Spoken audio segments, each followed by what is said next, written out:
Everyone, আমি জান্নাত মজুমদার। আগেরবার বাবুকে নিয়ে যে ভিডিওটা শেয়ার করেছিলাম সেটা অনেক বড় হয়ে গিয়েছিল, যার জন্য সম্পূর্ণ ডিটেলস বলতে পারিনি।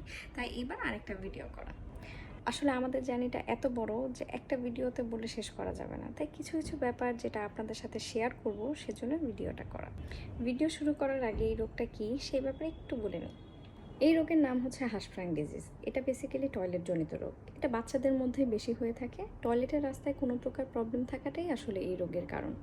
যেমন আমার বাবু ঠিকমতো টয়লেট করতে পারতো না, যার ফলে ওর পেটে টয়লেট জমতে জমতে ওর পেট ফুলতে শুরু করলো। আর পেট ফুলার কারণে ওর অনেক পেট ব্যথা করতো, যার কারণে ও ঠিকমতো খেতে পারতো না। ওর অপুষ্টির অভাব দেখা দিয়েছিল, ওর মুখে ঘা হতো, ওর চুল পড়ে যাচ্ছিল নিচ থেকে, ওর শরীরে একদম মাংস ছিল না, লাইক জাস্ট চামড়াটাই ছিল তখন। আমাকে অনেকেই আকার ইঙ্গিতে বলে আমার মেয়েকে নিয়ে নাকি আমার ভুগতে হবে, আমার মেয়ে আমার কাছে একটা বার্ডেন। সো তাদেরকে উদ্দেশ্য করে আমি শুধু একটা কথাই বলতে চাই, আল্লাহ আমাকে কন্যা সন্তান দিয়েছেন, সেটার জন্য আমি যে কতটা খুশি এটা আপনি আমাকে সামনাসামনি না দেখলে বুঝবেন না। আমার মেয়েকে দেখলে আমার কষ্ট হয় না, আমি ওকে দেখলে নিরাশ হই না, ও আমার স্ট্রেংথ। সো যারা আমাকে এসব কথা বলে মজা পান তাদেরকে শুধু একটা কথাই বলতে চাই, আপনাদের এসব কথায় আমি কিন্তু কষ্ট পাচ্ছি না, বরঞ্চ আমার খারাপ লাগছে এটা ভেবে যে আপনাদের মেন্টালিটি কতটা নিকৃষ্ট। আমি একবার ভেবেছিলাম এই ব্যাপারটা কারোর সাথে শেয়ার করব না, বাট পরে চিন্তা করলাম ওর ওষুধ আর ডক্টরের সাথে সাথে মানুষের দোয়াটাও খুব দরকার। ওর একটা অপারেশন করানো হয়েছে, বাট ডক্টর বলেছে ওকে আরও 2টা অপারেশন করানো লাগবে। তার মানে এইটুকু বয়সে এতটুকু একটা শরীরে 3টা অপারেশন।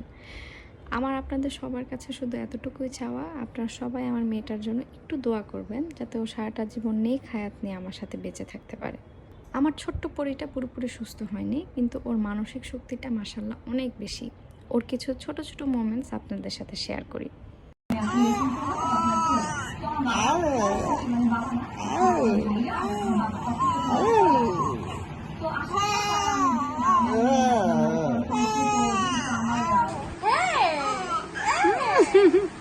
কি দিয়ে ভাত খাইছো? মাংস দিয়ে, ডাল দিয়ে মাংস দিয়ে। হ্যাঁ হ্যাঁ হ্যাঁ, আর কি? হ্যাঁ, আর কি দিছো? মাছ।